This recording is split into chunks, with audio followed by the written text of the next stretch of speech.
Good evening. I hope your weekend is starting off great and stuff. I'm going to briefly go over what I have for my final proposal for honors, as well as it's going to align as well with my research methods class. That's why it says it right here.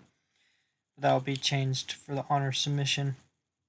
So, to begin with the abstract, I just kind of talk about the landscape of international commerce and how it's shifting to AI, and then talking about how human level social intelligence and stuff, and can AI actually do formal linguistic structures and do the same things that humans currently can. And then I did include a keyword section, and in those keywords there's large language models, cultural pragmatics, limited language model alignment, high context communication, global business, indirect refusals, and business negotiations. um, Going to the topic, I split it into two paragraphs because I just felt like I had a decent amount of information. Kind of talking about the psychology of it and stuff, and that there is a lot of psychology in it because it's billion-dollar companies making big decisions, and it coming down to AI can be a problematic thing.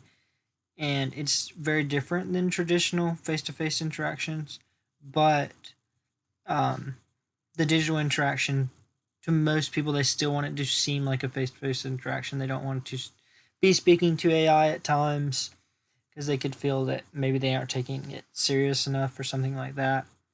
So it's just kind of speaking on that, and that there's disparity between machine-driven linguistic accuracy and the subtle elements in high context cultures.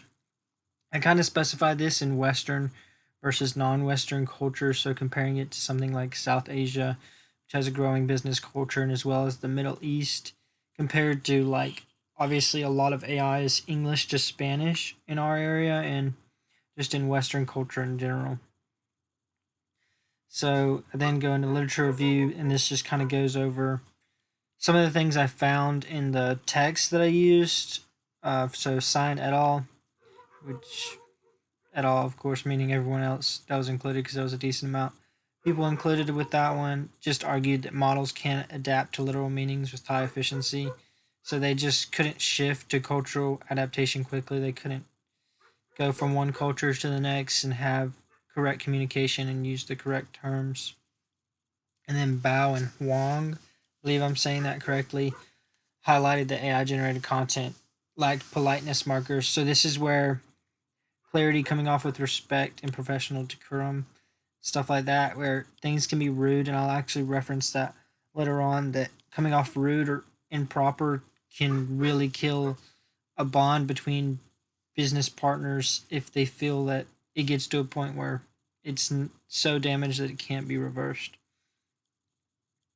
So then I go into Western bias, of course, of how we center all points kind of in the Western field and stuff. The AI is very mod- modernized to be Western cultures, Western values. So having those capitalist American business terms and stuff is what you see throughout.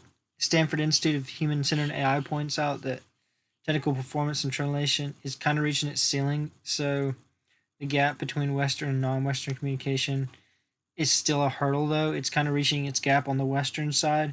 But then when you shift it from going one to the next, that's where the big problem is. And then going into challenges and quality gap. So there is still some gaps in the problem currently. The, there's a lot of complexities to it because high context cultures can be really difficult to go into and stuff. And then English and Arabic business context has shown literal translation is often insufficient on its own.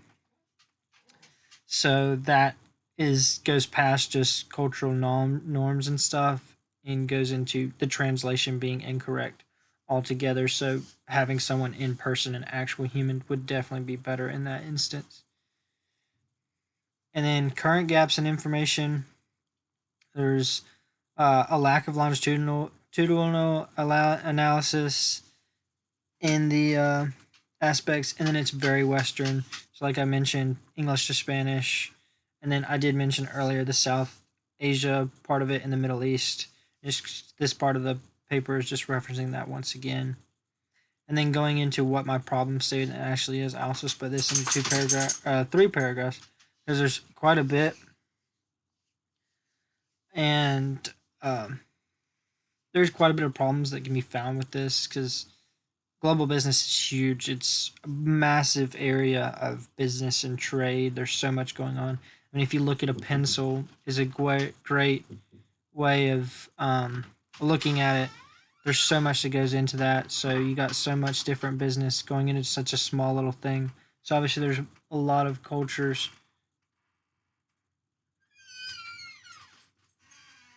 Um, Going into one object, one piece of merchandise. My apologies. Someone came in the room. I got distracted. Um, Moving on, the research question. I have changed this slightly. After speaking with Dr. Sowards and stuff, I decided to go with what she actually mentioned would be kind of a better route to take it. So I took what she gave me in one of her uh, what suggestions. And that there is there a difference between the identification and implementation of indirect refusals and honorifics between large language models and humans within the context of cross-cultural business-to-business negotiation? So this is speaking on honorifics. Honorifics is a big thing. Certain cultures value that extremely, so getting that wrong is very, very bad in the business terms. You don't want to come off as rude, as I mentioned before. So the next part of the paper just goes into the research aim, some objectives, and then a hypothesis. So I kind of hypothesized that it obviously will be linguistically accurate and all of that with normal words, normal phrases and stuff. But there's cultural words and the cultural appropriateness. I think it will lack in that. I don't think that there's a ton of trust, especially from my side, in relying on AI and artificial intelligence uh, to do this, even though there's so many different AIs out there. I just don't know how you can get the correct um, linguistics down all the time.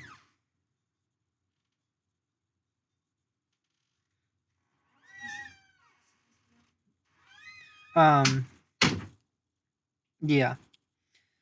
So then going into the variables, I need to switch this title out quickly.